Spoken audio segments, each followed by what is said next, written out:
തിങ്കളാഴ്ച രാവിലെ ബാങ്കിലെത്തിയ ജീവനക്കാർ സ്ട്രോങ് റൂം തുറന്നപ്പോഴാണ് കവർച്ച നടന്ന വിവരം അറിയുന്നത്. ഒന്നാം നിലയിൽ പ്രവർത്തിക്കുന്ന ബാങ്കിന്റെ തറ തുരന്നാണ് കവർച്ചാ സംഘം സ്ട്രോങ് റൂമിലെത്തിയത്. 3 മാസമായി നിർമ്മാണ പ്രവർത്തനങ്ങൾ നടക്കുന്ന താഴത്തെ നിലയിലെ കടക്കകത്തുനിന്ന് തറ തുരന്ന് വഴിയുണ്ടാക്കി. ശനി, ഞായർ ദിവസങ്ങളിലാണ് കവർച്ച നടന്നതെന്നാണ് നിഗമനം. കാസർഗോഡ് മഞ്ചേശ്വരം സ്വദേശി ഇസ്മായിലാണ് താഴത്തെ കട വാടകയ്ക്കെടുത്തിരിക്കുന്നത്. ഈ കടയിൽ നിർമ്മാണ പ്രവർത്തനങ്ങൾ നടത്തിയിരുന്ന 4 ഇതര സംസ്ഥാന തൊഴിലാളികളെയാണ് പോലീസ് സംശയിക്കുന്നത്.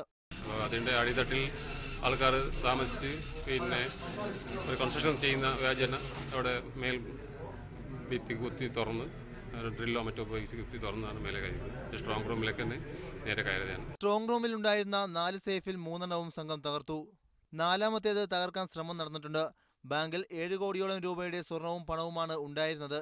ഇതിൽ പകുതിയിലേറെ നഷ്ടപ്പെട്ടെന്നാണ് സൂചന. കാസർഗോഡ് കുട്ലൂർ സർവീസ് സഹകരണ ബാങ്കിൽ 3 ആഴ്ച മുമ്പ് 21 കിലോഗ്രാം സ്വർണവും 13 ലക്ഷം രൂപയും കവർന്നിരുന്നു. മീഡിയ 1 കാസർഗോഡ്.